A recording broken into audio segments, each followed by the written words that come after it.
Good morning, guys. Welcome back to another video. So I was asked on both Reddit and on YouTube to make a guide, an in-depth guide on what I did because I've been playing now for about 1,200 hours, which 1,200 divided by 24, quick math should be around 50 days. So I've been playing just shy of 2 months, and I was able to, in 1 month, get to 1 million damage, and then by the end of the second month, get to 10 million damage. This is like I said, very in-depth guide. If you are already a pro at the game, probably not a video that you want to watch. But if you are new to the game or you find yourself struggling, then absolutely would recommend keep watching the video. But if you are a god, go ahead and click off. But there's a lot to cover, so let's get into it. Every day, late at night, not okay. All I want, and I pray, all I need are some better days. Yeah, all I need are some better days.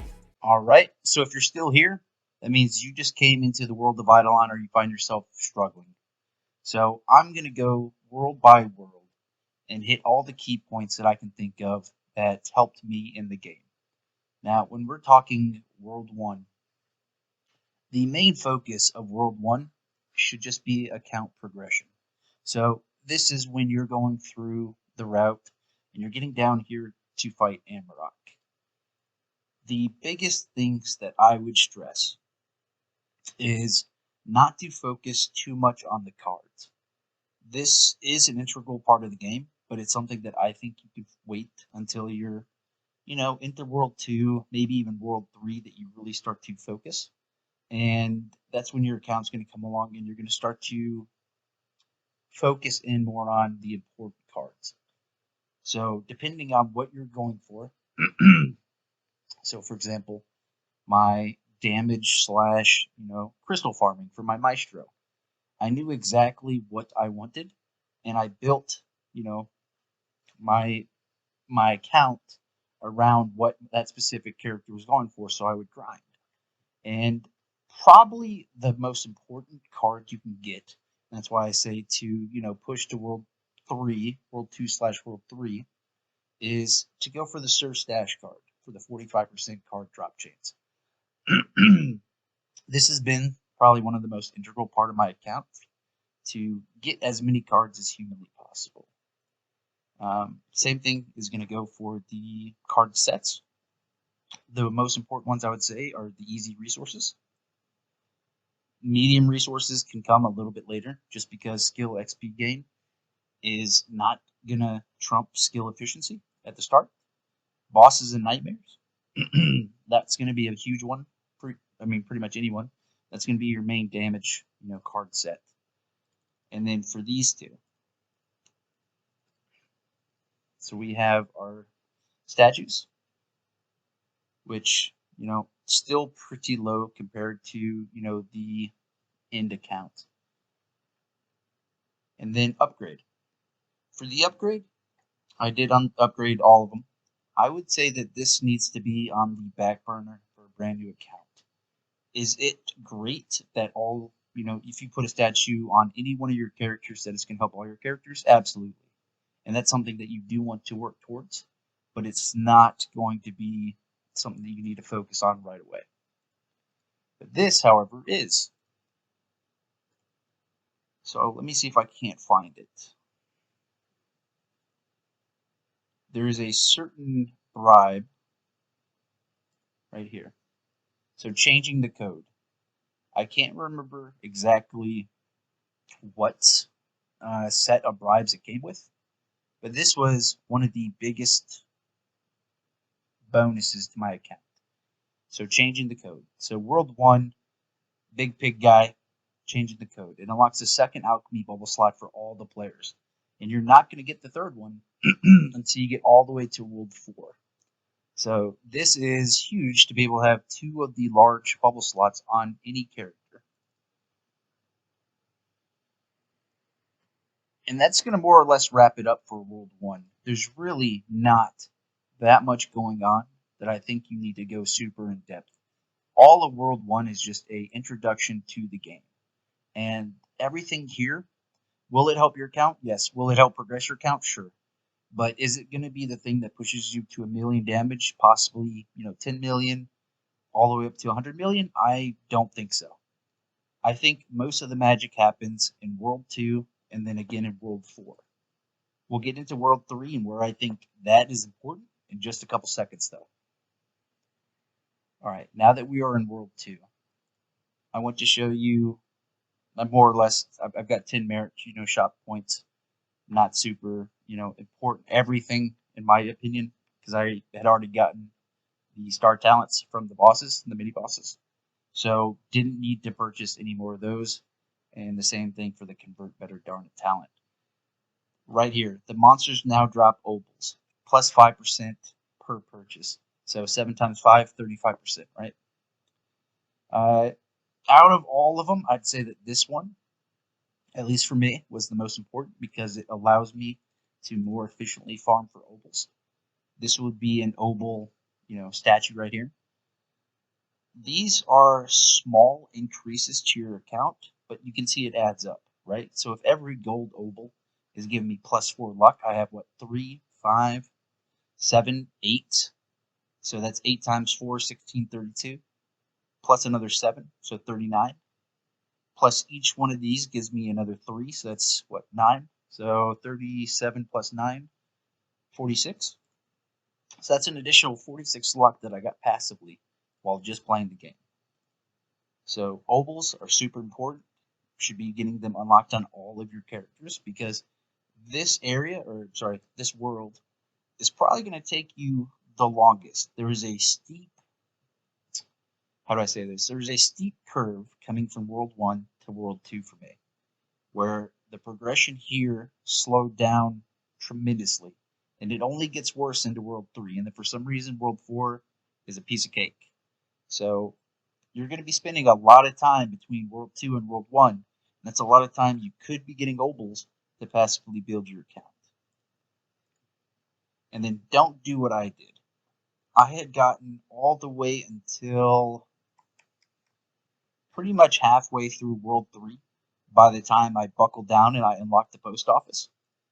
And the Civil War memory box is probably the biggest baseline damage increase you can get for your account right out of the gate. And I am kicking myself in the butt because for at least 2 weeks, maybe even longer, I didn't unlock the post office even though I'd already been in World 2. So push to World 2, do whatever you need to do to unlock the post office.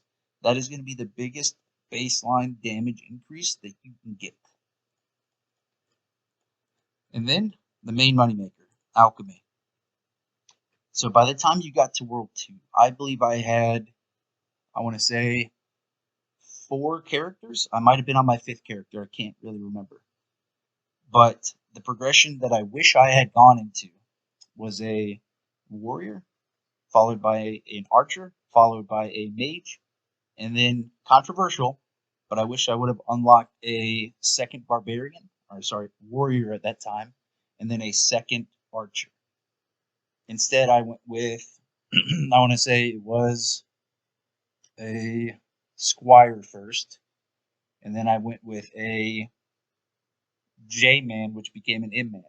And that put me behind, I wouldn't say tremendously, but I feel like I could have gone even faster if I would have had a predetermined better setup of my characters. Because all the materials that I needed, that now I have, millions of, I didn't have because, I didn't plan out what I was going to do with my characters. Where if you do, it's just going to be huge for you guys.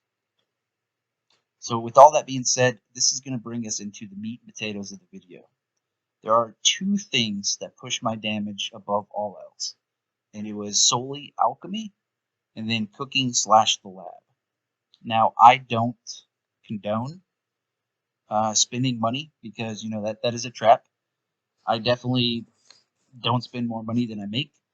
But there are a few things, and you can look at other guides because I'm not going to recommend anything. But if you do spend money, alchemy / the lab would probably be your biggest bang for the dollar. So going into here, and this is, reminiscent of a previous video that I had gotten. where I went over what was the most important thing you should level up in each one of your labs. So let me get it to all of them. Okay. So your 9th bubble across the board for all 3 of your cauldrons is a % total damage multiplier. So again, if you're a warrior, that is Britley Spears. If you are an archer, that is Bojack. And if you are a mage, that's Maddie Stafford. These are what made my account go from that 1 million all the way up to 10 million damage. Right here. It's these 3 bubbles. Now, like I had said in my previous video, I wish that I had pushed to World 4 because if you look, most of my skills are now, no, not this one, there we go, are at least level 5. And the reason for that is there is a gym in World 4 that all skills above level 5, 4 of them will get +3 levels every single day, regardless of whether or not I am playing. And I wish I had gotten just these 3 and my XP bubble to level 5. Because what that would have done is every single day, my damage would have gone up on every single one of my characters +3 levels. And then if I would have, let me find it. If I had put +5 points into FMJ once my other bubbles had gone up as high as I wanted, and then I had put points into Shakracy, well, what would have happened is, since now those 2 bubbles, let me find it again. Where'd it go? So your, was that 7th bubble for the warrior stats? I don't know why it's acting all up. So the 7th for the warrior stat, and the 7th for the archery stat. And then I would have focused on, see if I can't find it. There's supposed to be a bubble that increases all of your, is it also on the warrior stat? There's supposed to be one that all your points count for more. I don't know why I can't find it. Give me 1 second to find it, gents. I'll be right back. So I read again what Shakracy was, and this was the bubble I was talking about. So there's only the 2. I do apologize for that. Still trying to wake up a little bit.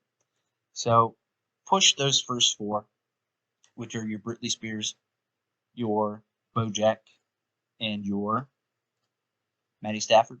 And then the focus should go into grind time, into your FMJ, and then into your Shakracy.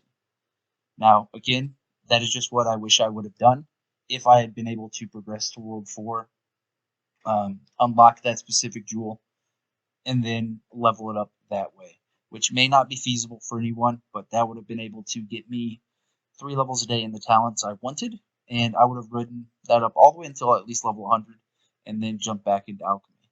So if that's not feasible for you, or you're not spending money, then I would recommend to level up all of your talents evenly based on what you're doing. But these are going to be what actually gets you your damage, okay?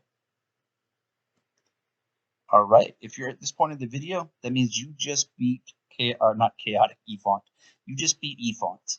And now you're about to get thrown into a world with a lot of moving parts that may or may not make sense. To this point, everything has been pretty self-explanatory. There's an anvil in World 1, there's statues, there's stamps, right? Pretty self-explanatory what all those do. In World 2, well, now they introduced Alchemy, they introduced Obols, and they introduced the post office. Now in World 3, we have crafting. We have, you can't see it up there, but there is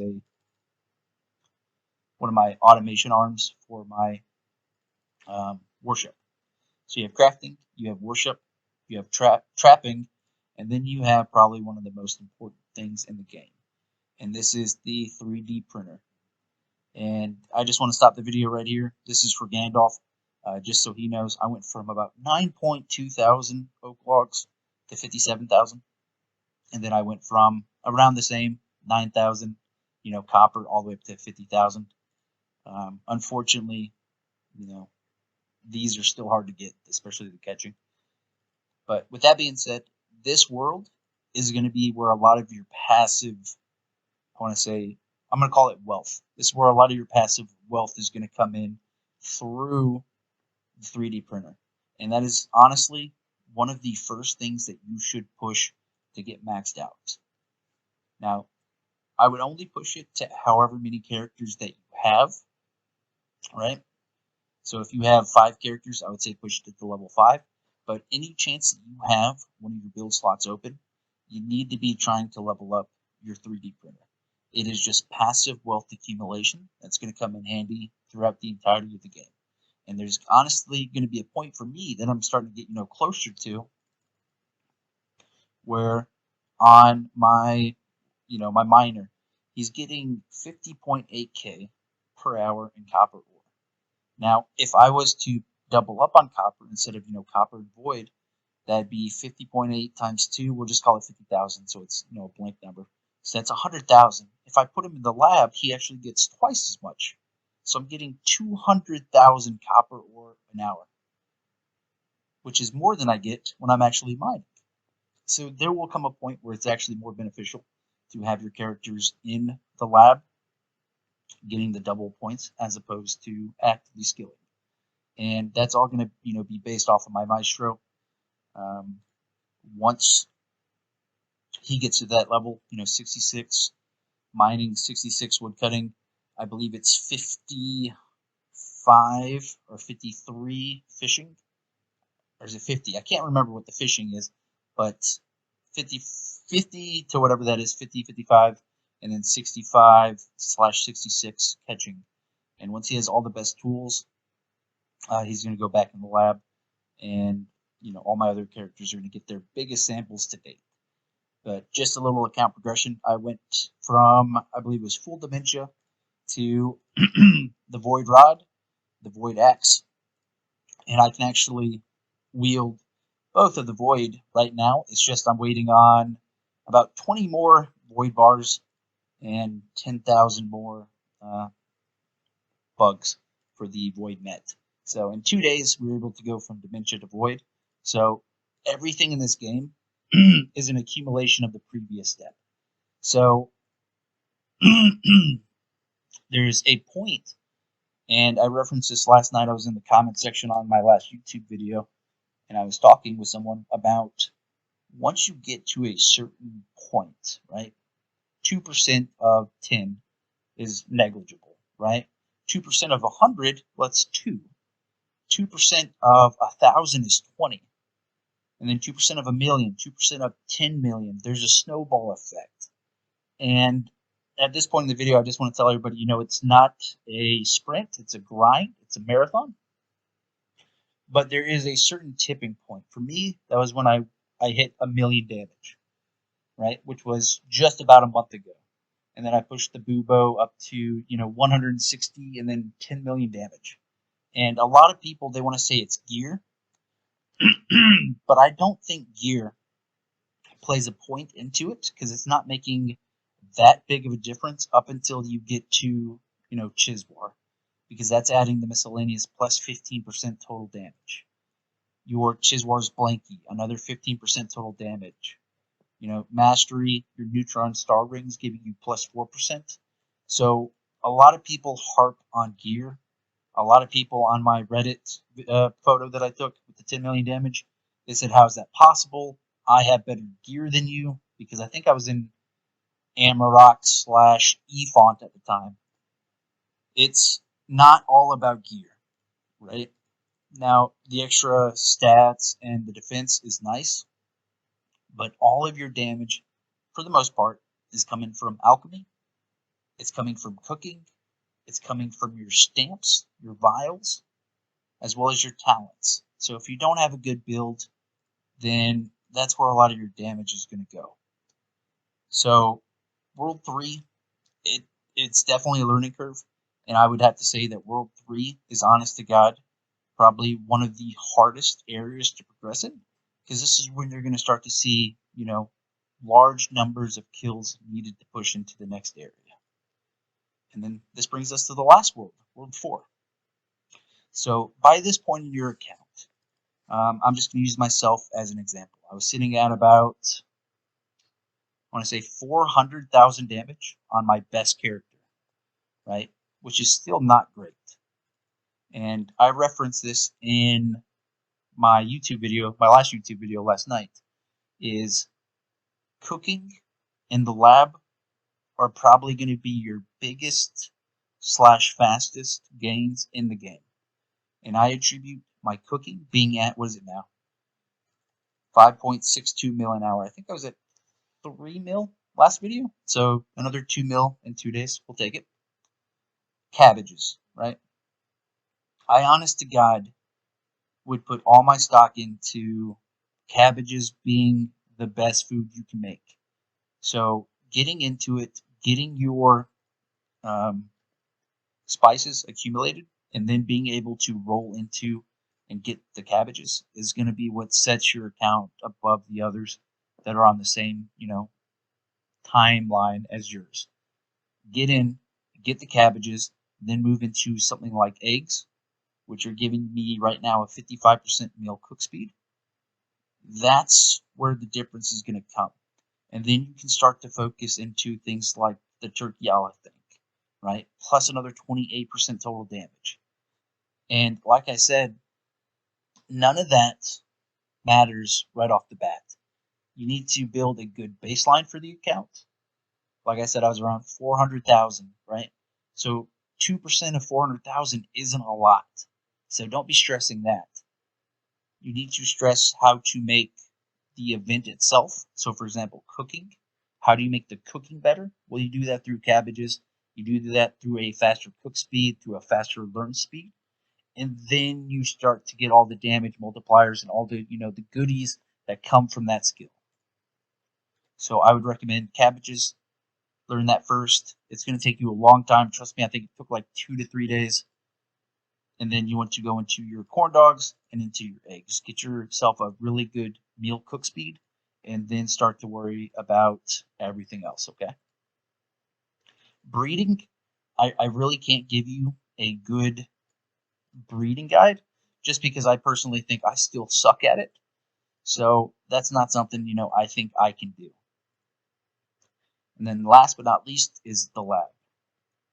And I did talk about this, and this is a reasonable area, right? It's still on the first screen that I think you can unlock, maybe not with 3 characters, but like I referenced in my video last night, it took 6 characters to get to this area when I first started. And that was about a month ago. And I was lucky. This is probably the only thing I spend my money on, is to be able to buy the jewels, just because some of them are absolutely astronomical, borderline impossible to obtain unless you buy them. And, I work 40, 60 hours a week. I can't afford the time to grind certain things. So the no bubble left behind mainframe bonus gives +3 levels instead of +1, and does so for the lowest 4 bubbles instead of 3. And if we read that, every 24 hours, your 3 lowest level alchemy bubbles get +1 level. This only applies to bubbles level 5 or higher. So if you remember, that's why I referenced to get it to level 5. And how I wish I had gotten it for, the Britley Spears, for the Matty Stafford, for the Bojack, and then gone into the XP bubble, and then went into the FMJ and the Shacklersy. If I had done that, I could have, been in the hundreds of thousands, because that damage multiplier would have just, kept compounding. But I went across the board, and I'm going for overall account progression, excuse me, as opposed to just sheer damage, if that makes sense for everybody. So I would say the goal is to, and I'll go by world. World 1, learn the basics of the game. Have fun with the game. Don't stress any aspect of the game. World 1 is all about just learning what's in this world, what there is to do, how the skills work. Don't stress. World 2. So let me just recap. World 1, have fun with the game. Don't stress about anything, okay? Try to get down to Amarok, and once you beat it on your first character, it's gonna feel great. I can still remember the first time I beat Amarok. So don't stress the game. This is not where you should be min-maxing, where you should be focusing a lot of your time. Go there and just have fun, okay? World 2, what I wish I would have done, focus on the post office. Get that unlocked as soon as possible. Get the post office unlocked as soon as possible. Once that is done, good time, split off, start working on that barbarian and getting yourself, better fishing gains, because fish is always going to be a handicap for you, especially starting off. Okay, because I know that to start the post office, you're going to need a lot of the whatever the hell the red eels are called. I can't think what they're called. Once that's good, you need to focus on your alchemy. And like I said, it's mainly those 3 bubbles plus the daily drip or the XP bubble, and you can't get that until you get to World 3. Okay, so this area is probably going to take you the longest. I would recommend at least pushing on 1 character. That way you can open up the portal for all your characters, and then pushing all of your characters down until you get to the Sand Giants. And that's where you're going to spend a lot of your time leveling until probably around the 80s. Okay, so you should be around 80 plus by the time you get to World 3. Once you're here, I would recommend absolutely blitzing the 3D printer. Get as many characters as you can possibly get into the 3D printer. With the focus being on whatever, you need at the moment, whether that's fishing, whether that's catching, mining, or chopping. And then I would have my all-stars, get theirs in first, okay? And this will probably be the biggest struggle for you. It was for me, at least, is getting all the way down and then being able to beat Chiswar. Just because the monsters are going to start hitting a lot more. This is probably the first time that you're actually going to need food, which is not a problem. But this will be the biggest challenge for you, I think, so far in the game. And then once you get to World 4, as you can see, Maestro's been going at it for a long time, and he's still only at the 4th map. It slows down here a lot, but this is where a lot of your levels are going to get. For example, I have a character right now. He's only level 87, but he's fighting donuts. That's because at the point in my account, with all my damage multipliers, with the cards that I have, the gear I was able to get him, he's able to do this at a much lower level. But this is not something that you need to push just yet. I recommend, don't do what I did. What I did was I went all in on pots and pots, and, I got him up to his 10 million damage, but then I saw that everyone else was suffering, right? And now I'm going for a more account-wide growth, which is obtained through getting better samples, and then by spreading the love in alchemy, and then a little bit with the cooking, but not so much, right? Cooking is great for damage, and then cooking speed. There's other bonuses like lab XP and stuff, all that stuff I can go into at a different time, but I just want this to be for your damage, your account progression, and what's going to help you actually get to World 4 and then get a little bit further into it. But yeah, hopefully this video helped. I tried to go as into the weeds as I humanly could. Hopefully I didn't blow anybody's brains out. Hopefully that wasn't too much. I'm not the kind of guy, like I said, I make videos for fun. So this isn't a strategic, well thought out video that I spent a week making. Because as you all know, I do work a full-time job and I just play video games for fun. But if somebody needs my help, somebody asks me to make a video specifically detailing what I did, well, of course I'm going to jump on the next day and I'm going to make a video for you.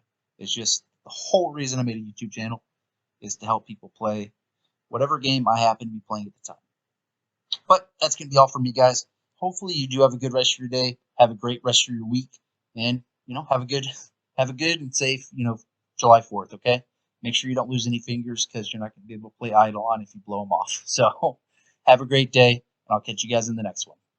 I don't ever slow up, no, I don't take shit. I got no love for the fakeness. If you wanna play tough and wanna hate this, I'll always show up. I don't ever slow up, no I don't take shit. I got no love for the fakeness. If you wanna play tough and wanna hate